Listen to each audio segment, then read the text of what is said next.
Toshakhana case में आज appeal की समाअत हुई। डिवीज़न बेंच ने chief justice Islamabad high court की सरबराही में समाअत की।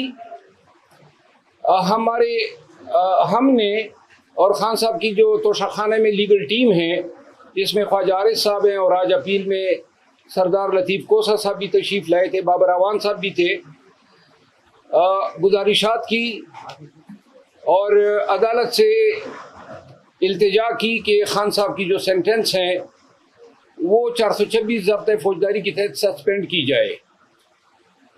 अदालत ने जो है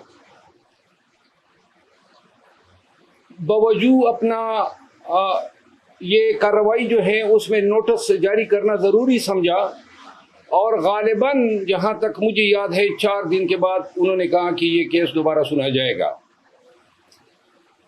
क्योंकि पाकिस्तान में कानून जो है शॉर्ट सेंटेंसेस जो 3 साल से लेके 5 साल और दूसरी कैटेगरी है 5 से 7 साल तक, जो 3 से 5 साल होते हैं वो ऑर्डिनरीली अमूमन पहली पेशी पे सस्पेंड हो जाते हैं। ताहम इस केस का प्रोफाइल देख के या अदालत ने खुद ज़रूरी समझा तो उन्होंने जो है 4 दिन के बाद जो है कार्रवाई टेकअप करने का इंदिया दिया। आज 2-3 डेवलपमेंट्स और हुई। एक तो कल हम गए थे इस्लामाबाद हाई कोर्ट के हुक्म पर मैं और उमेर नियाजी एडवोकेट चेयरमैन पीटीआई से मुलाकात के लिए। Chief justice Islamabad high court Aamir Farooq साहब ने तहरीरी हुक्मनामा जारी किया जिसमें मेरा नाम था, उमेर नियाजी साहब का नाम था, मेरी रिट पिटीशन थी जिसमें उन्होंने डायरेक्शन दी कि इनकी चेयरमैन पीटीआई के साथ मुलाकात कराई जाए। हुक्मनामा तहरीरी तौर पे मुसद्दिक़ का नकल हमें ताख़ीर से मिली। जो जब हम वहाँ पे पहुँचे तो तकरीबन 7 और 7:30 के बीच का टाइम था, जिस पर जहाँ पे नाका लगा है पुलिस का वहाँ उन्होंने हमें रोका और कहा कि जी हम इत्ला करते हैं। कोई 1 घंटे के बाद जो है डिप्टी सुपरिटेंडेंट अब जेल सुपरिटेंडेंट का ये पैगाम लेकर आए कि चूंकि 6 बजे हम क्लोज कर चुके हैं गिनती, तो लिहाजा मुलाकात नहीं हो सकती है। चूंकि खुद हम इस कानून के पेशे से वाबस्ता है और हमें उनकी मजबूरियों का इदराक था, ताहम उन्होंने फिर हमें कहा कि आप मज़ीद इंतज़ार कर ले, अगर सुपरिटेंडेंट साहब जो हैं वो आपको इजाज़त दे। इंतज़ार BCR के बावजूद हमें इजाज़त नहीं मिली। यहाँ पे हमारी कमिटमेंट्स थी इस्लामाबाद में, तो हम वहाँ से रवाना हुए और इस्लामाबाद पहुँचते हुए रास्ते में हमने इस हवाले से वीडियो भी जारी की।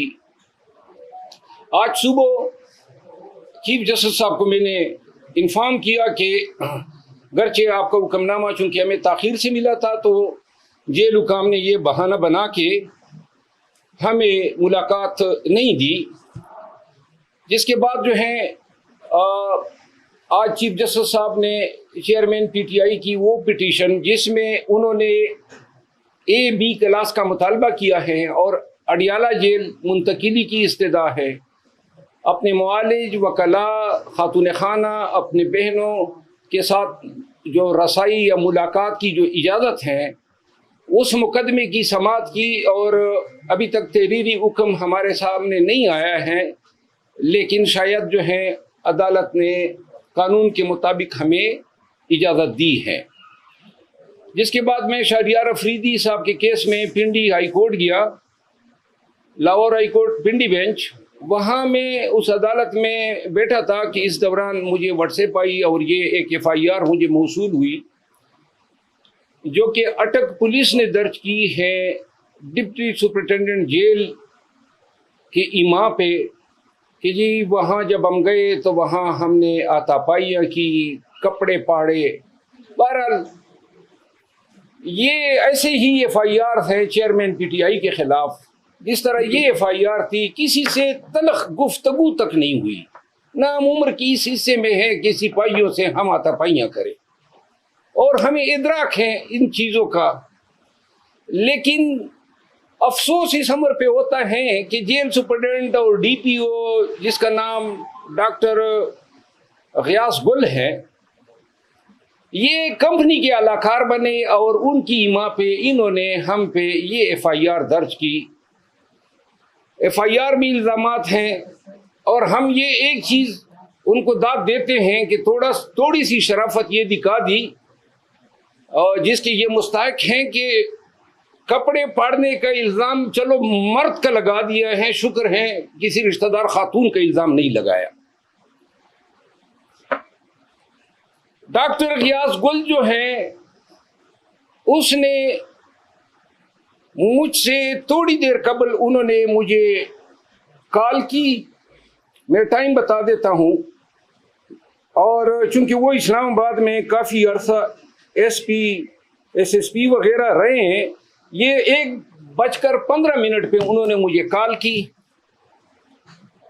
और इनके कॉल से मुझे पता चला दो चीज़ों का कि इसकी बेगम जो कि DMG ऑफिसर हैं, जो यहाँ एक घर पे कब्जा करना चाहती थी और जिसमें मैं मुखालिफ फरीक का वकील था, और वो कब्जा करना मैंने उनको कब्जा करने नहीं दिया। और दूसरा, इसने कोई प्लाट लिया है गैर कानूनी तौर पे, जो दूसरे एक PSP ऑफिसर ने चैलेंज किए और मैं उनका वकील हूं, और ये उसके साथ जो है आउट ऑफ द वे नेकी की गई थी, तो वो उस केस में भी रिस्पोंडेंट हैं और मैं इसका मुखालिफ वकील हूं। तो इन चीज़ों का हवाला देते हुए उन्होंने कहा कि जी आपको अंदाज़ा हो गया होगा। तो मैंने उनको कहा कि मोहतरम, मुझे तो ये इन छोटी छोटी चीज़ों का इल्म नहीं होता है, लेकिन आपकी इतनी औकात नहीं है कि आप मुझ पे डायरेक्ट FIR करें। अगर आपकी पुष्टपनाही वो लोग न कर रहे हो जो आजकल पूरे पाकिस्तान में लोगों पर FIR कर रहे हैं। उन्होंने मुझे फ़ोन पर धमकियाँ देने की कोशिश की, जिस निस्बत मैंने थाना सेक्रेटेरिएट में उनके खिलाफ धमकियाँ देने 25D टेलीग्राफ एक्ट के तहत FIR करने की दरख्वास्त की है। साथ ही चूंकि इन लोगों ने कानून का मजाक उड़ाया है और हाई कोर्ट के हुक्म पे हम गए थे, मुलाकात आपने नहीं करने दी, उसके बाद इस हद तक आप लोगों का गिर जाना इन इदारों के लिए कि आप ये इल्ज़ाम तराशियां कर रहे हैं। अब ये चीज़ आज की पहली वारदात नहीं है। मैंने 15 दिन पहले मीडिया के साथ टॉक्स के जरिए आपको आगाह किया था कि हमें धमकियां मिल रही हैं, ये हमें काम से खान की चेयरमैन PTI की वकालत करने से रोकना चाहते हैं। चेयरमैन PTI के तकरीबन 30 के लगभग मुकदमात में मैं उनका वकील हूं, और ये ऐसे करतूतों के जरिए चेयरमैन PTI को और उनकी लीगल रिप्रेजेंटेशन से महरूम करना चाहते हैं। क्या जरूरत पड़ी है उनको ऐसे हरकतें करने की? क्या सुप्रीम कोर्ट ऑफ पाकिस्तान का एक वकील आपकी इस 506 के मुकदमे से डर जाएगा? क्या आप ऐसे हरकतें करके अदलिया को, पाकिस्तान भर के बार एसोसिएशंस को क्या पैगाम देना चाहते हैं? हम वकालत करते हैं कानून के दायरे में रहते हुए, जो कानून ने हमें हक दिया है मुल्जिमान को या इंडिविजुअल्स को रिप्रेजेंट करने का। अगर ये तरीके आप अपनाएंगे तो ये उस कानून से भी मुतसादम है और पूरे पाकिस्तान के वकला के हकूक को सलब करने की कोशिश है। यहां मैं आपकी तवज्जुह से एक दफा फिर बताना चाहता हूं कि 1000 FIR कर ले और दरोगोई के पहाड़ खड़े कर दे, जितने पर्चे कर सकते हो कर लो, जितनी धमकियां दे सकते हो दे लो, जितना आप कर सकते हैं करें। अगर पाकिस्तानी कौम और पाकिस्तान के वकला को डराने का ख्याल है आपके ज़हन में, तो हम आपके डर को जूते के नोक पे रखते हैं और इंशाअल्लाह हम अदालतों से, बिलखसूस सुप्रीम कोर्ट ऑफ पाकिस्तान से और सुप्रीम कोर्ट ऑफ पाकिस्तान के तमाम मुअज़्ज़ज़ जज साहिबान से मैं मुल्तमिस हूं कि आपके सामने पाकिस्तान में यह सब कुछ हो रहा है। पाकिस्तान के अवाम का जीना दोबर किया हुआ है। पाकिस्तान के वकला के घरों पे छापे मारे जा रहे हैं। पाकिस्तान के सिटीजन्स अगवा हो रहे हैं। कल शहरियार अफरीदी को 3 MPO जो था उसमें आज तारीख लगी थी। इस पिंडी हाई कोर्ट ने इस पे गुस्से का इजहार किया था कि जी शहरियार अफरीदी को फिर ये 5वीं दफ़ा आपने 3 MPO में क्यों मुलविस किया। आज अदालत में DC रावलपिंडी ने बताया कि जी वो हुक्मनामा मैंने वापस ले लिया। एक ऐसे हुक्मनामा जिनको ये कोर्ट में डिफेंड नहीं कर सकते हैं।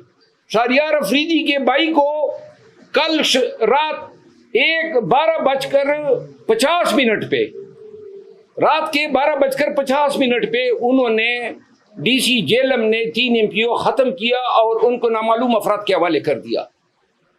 शहरियार अफरीदी का 3 MPO कल इन्होंने ख़त्म किया। आज पता चला DC इस्लामाबाद, जिसका पहले 3 MPO का लदम हो चुका है, उसने ये 7वीं दफ़ा 3 MPO शहरियार अफरीदी पे लगा दी। तमाम जज साहिबान देखें, क्या पाकिस्तान इसलिए बना था? ये मुल्क है, ये आपका आईन है, ये बुनियादी हकूक है। क्या इस तरह होता है मुहज़्ज़ब मुआशरों में अपने शहरियों के साथ?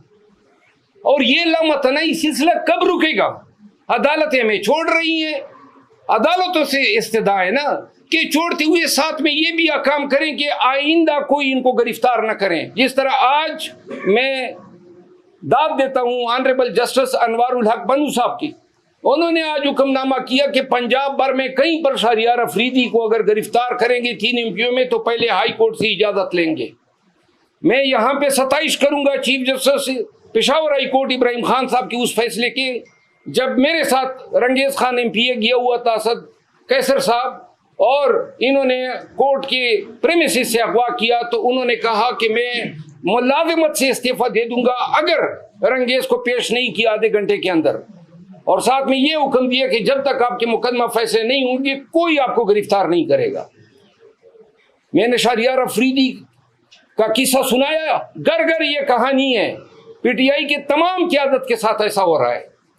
एक तरफ हमारे खिलाफ ये जेली FIR की, दूसरी तरफ इन्होंने नईम हैदर पंजोता को FIA ने 8 साढ़े 8 घंटे अब से बेजा में रखा।